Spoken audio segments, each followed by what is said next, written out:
Hey therapists, is it possible that your therapy niche is just too narrow in order to fill your practice? If you're wondering if it might be, go ahead and watch this 5-minute video where I'm going to walk you through how to choose a therapy niche or niches in the correct way so that you get enough clients to fill your practice. All right, let's dive in. I'm going to move me out of the way here. And let's go ahead and talk about what this problem is, okay? So the concept will be covered here.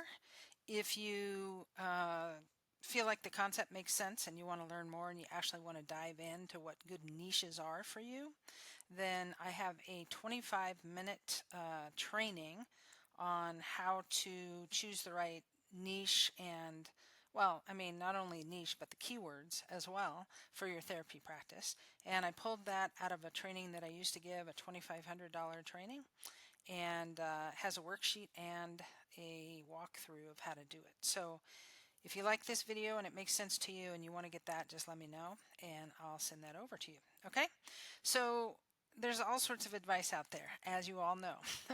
And the truth is that niches in the therapy world can be too big. People can be going after something too big that they're never going to be able to compete for and that are too watered down, too vague, if you will. Or they can be just right, or they can be very narrow where there's no demand. Okay, so let me just give you examples of these. Well, first of all, let's just own what's happening. People say the riches are in the niches, right? They say don't be a jack of all trades and of trade and a master of none. They say, study the red ocean, blue ocean strategy or concept or whatever. There's all sorts of things that people say.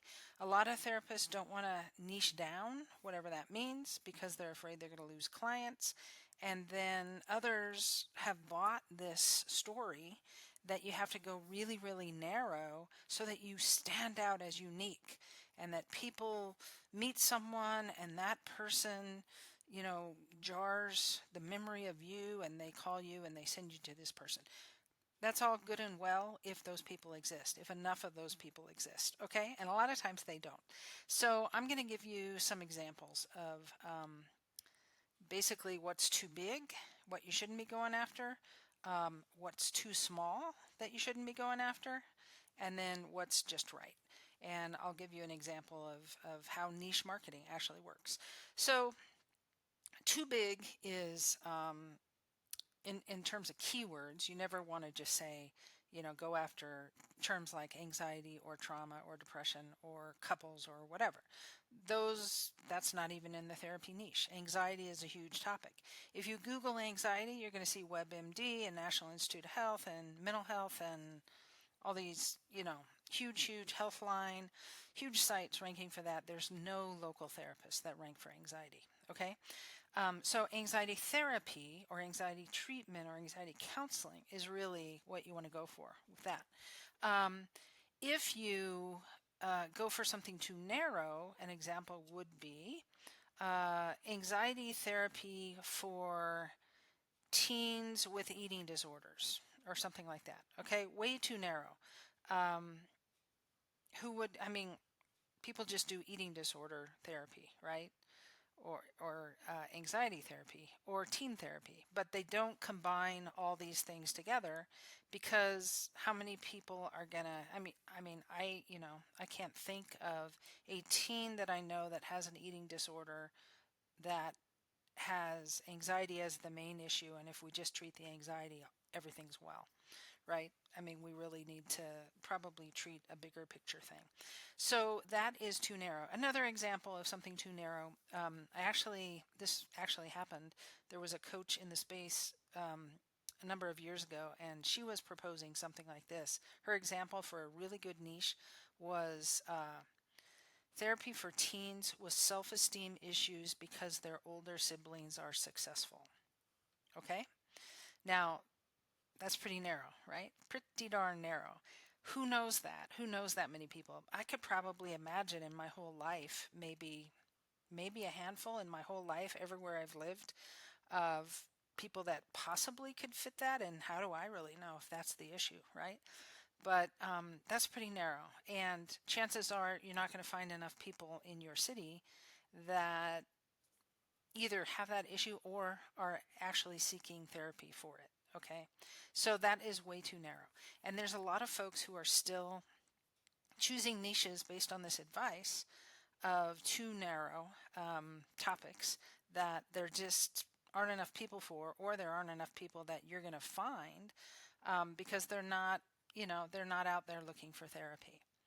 You may, in some of these niches, you could potentially build a half full practice maybe if you had really good referral sources. Okay, so for instance, this one about teens, even teens with self-esteem issues, is possibly too narrow. Really what you want to do are people just go to a keyword tool and look at it and see, are people searching for that?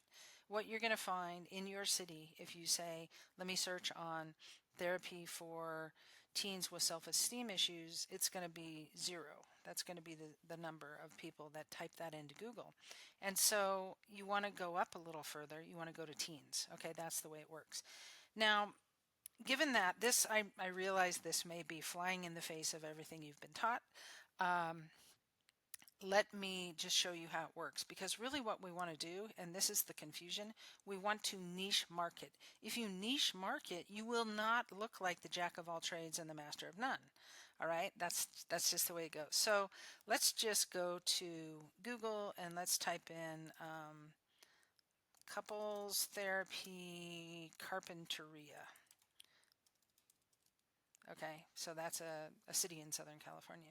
So here I am on the search results for that. Now we have, of course, paid ads at the top. And then we have Google Places, okay, and there's going to be various therapists there.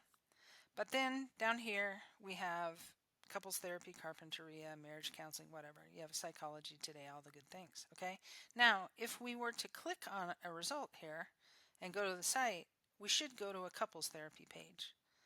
That is what niche marketing is. Someone's searching for couples therapy, you take them right to couples therapy. Okay? This is a very detailed, impactful page on couples therapy, and the left side is the specialty page, and it goes through a whole flow. Is this, is this kind of the pain that you're going through? I mean, it just hits them between the eyes. This is it, right? This is what I'm looking for. It normalizes the situation so that they don't feel hopeless. It gives them hope that therapy, couples therapy, can actually really help them. And then it calls out fears and objections that they may have and answers those. And then finally, there's a call to action at the bottom. Now, on the right side, there are blog posts as well. And all the blog posts here have to do with therapy for, couples therapy, right? All of it. So it's very niche. There's nothing out over here that I'm seeing that has anything to do with, anxiety therapy or spiritual therapy or OCD or whatever, right? If all that other stuff was mushed in here, then it wouldn't be niche marketing. But this is niche marketing. This is what it is. So she does in fact have other specialties on her site, and that's totally fine because we're not confusing them by serving them everything at one time. We're taking them right to the page that needs to be seen. We're talking to them intimately about what's going on, what's most likely going on if they're looking for couples therapy, and we're doing a really good job of niche marketing. Okay? And so that's how it works. That's the kind of thing you want to do. As I mentioned, I actually have a 25-minute training that will take you through how to determine the right niches for you. And this was taken out of a course that I taught. And it is very detailed. I actually go through an example, and there's a worksheet that goes with it. So if you're interested in grabbing that, just let me know and I'll send it over to you. No charge. Okay? All right. Hope this was helpful. Take care. Bye.